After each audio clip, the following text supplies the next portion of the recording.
Everybody knows that accidents at work can cause damage to plant and equipment, injuries, illnesses, and of course, fatalities.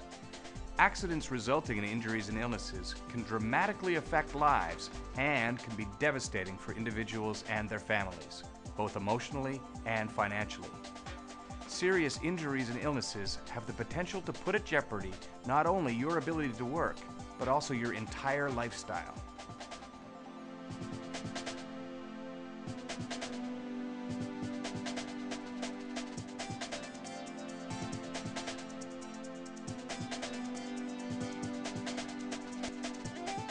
As well as often being costly in many ways to the individuals involved, the costs of accidents and injuries to an organization can be huge. Besides the obvious costs of disruption and absenteeism, there can be additional costs for compensation and rehabilitation and a range of so-called hidden costs. These costs can include lost productivity, spoilage of materials, replacement or repair of equipment, replacement of staff, the need for training and retraining, and the effect on the morale of the workforce. The hidden costs of workplace accidents are frequently more significant than the direct costs. To minimize accidents occurring in the workplace, individuals must be aware of a variety of safety matters depending on their exact job tasks. However, even though this requirement will often vary from individual to individual, there is a core of safety knowledge that everyone should know: the safety essentials. These safety essentials are a general understanding of how you can be hurt or become ill as a result of workplace activities, an understanding of what is expected of you from the organization's perspective, and from a practical point of view, correct manual handling techniques and what to do in an emergency situation.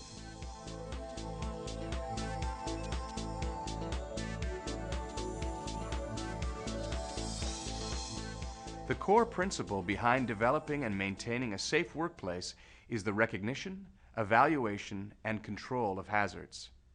This core principle is reflected in numerous occupational health and safety laws, regulations, codes of practice, and standards that have been adopted around the world, many of which are aimed specifically at the identification and control of workplace hazards. The reason for this is quite simple.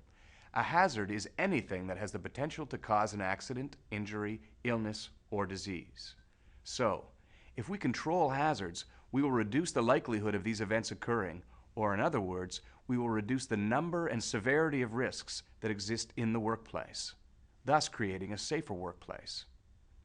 Just as the principle of the recognition, evaluation, and control of hazards applies to the workplace in general, it should also form the basis of how we as individuals should consider our own safety. We must be aware of what hazards we are exposed to, how these hazards can potentially harm us, and then what steps we need to take in order to protect ourselves.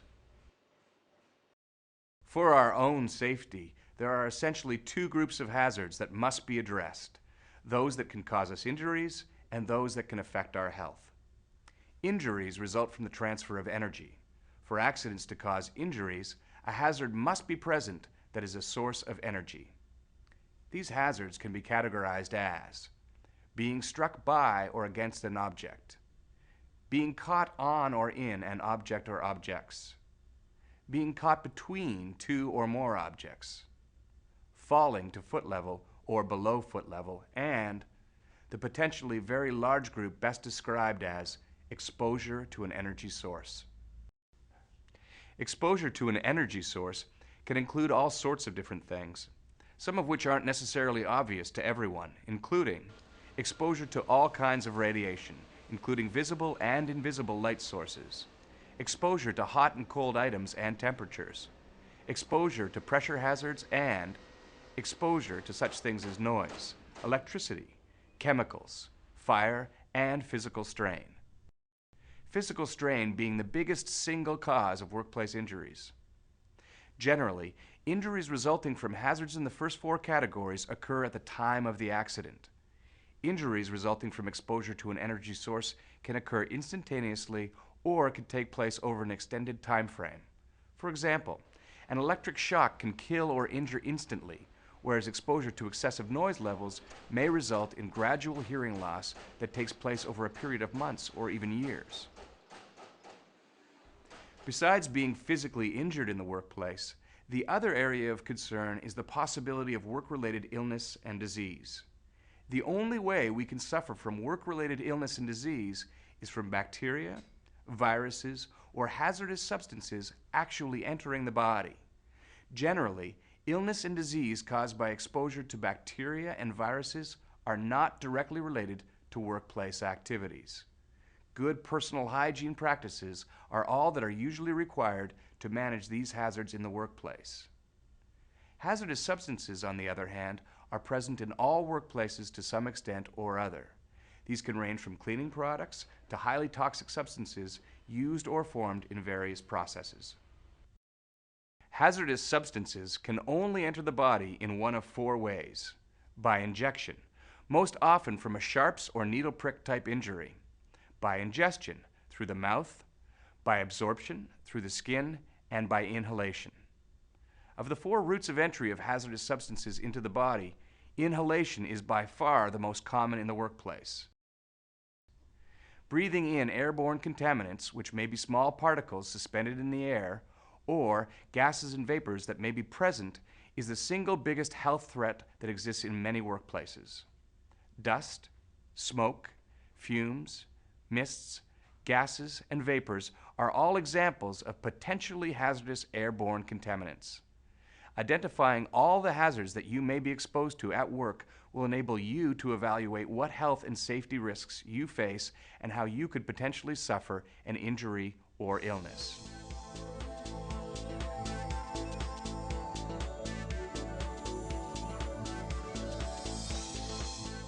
Every organization addresses workplace safety to some degree or other. Whether it is just dealing with appropriate rules and regulations, or there is a comprehensive commitment to develop an effective safety culture, there are some fundamental expectations that apply to everyone at work. They are: never undertake any job task that you believe is unsafe. Always seek advice or source information if you are unsure about any safety issue. Never act in any way that may put you or someone else at risk. Always obey safety information and warning signs. Become familiar with all safety symbols that you are likely to encounter. Always follow any applicable safe work procedures or established safe work practices. Always wear any required personal protective equipment. Never tamper with guards, shields, or interlocks on tools or equipment. Become familiar with any substances that you use, read the labels, and whenever necessary, the material safety data sheets. And finally, only use tools, equipment, and other items for the tasks they were designed for. Adhering to these basic safety rules and principles will go a long way to ensuring a safe workplace.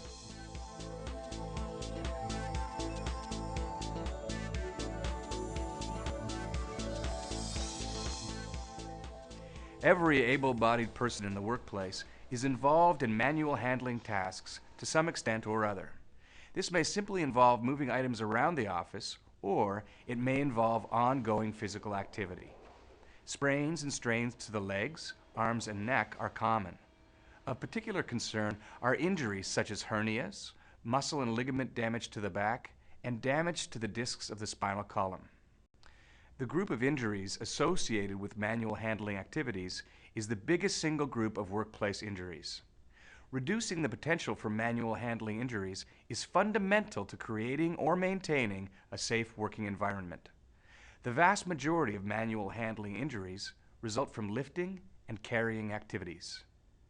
The basic lifting and carrying technique is a skill that everyone in the workplace should be familiar with. It is a simple skill involving 8 easy steps. The first step is to check or clear the area. The purpose of this step is to ensure that there are no hazards present that could result in slips or trips occurring. The second step is to check the load to ensure that it is safe to handle.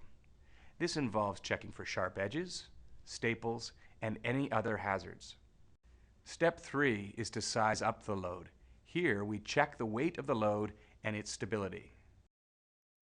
Step 4 is to place your feet in the proper position. Ideally, in the correct position, you will have your front foot beside the object and pointing in the intended direction of travel, and your back foot will be behind the object with your feet approximately hip width apart. This will give you a stable base for the lift. The 5th step is to bend your knees. Bending your knees will help you to ensure that you use your leg muscles for the lift rather than your back muscles.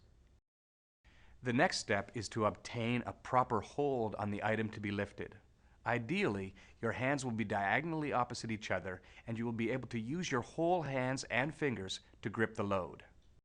The 7th step is to make sure your back is as straight as possible and as close to vertical as possible. And the final step is to use your leg muscles. Look up before lifting. Smoothly lift the item and keep it as close to your body as possible.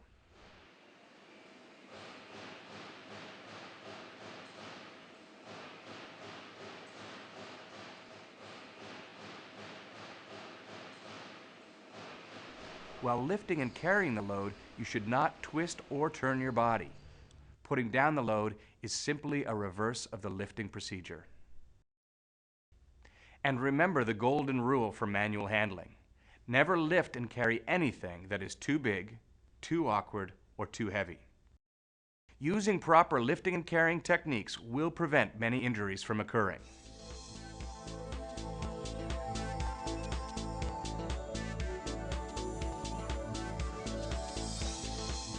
There are a number of different situations that can arise in the workplace that may require emergency action to be taken.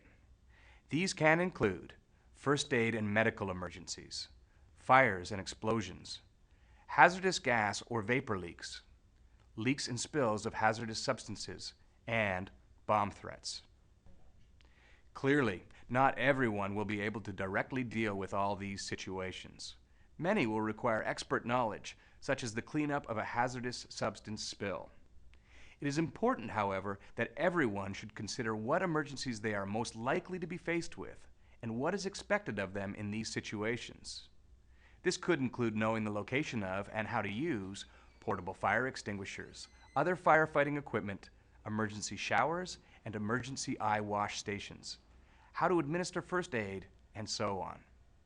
Some situations may also require an evacuation of the area, the building, or the whole site. Everyone should be fully aware of the evacuation procedures for their workplace, including appropriate exit routes and location of assembly areas.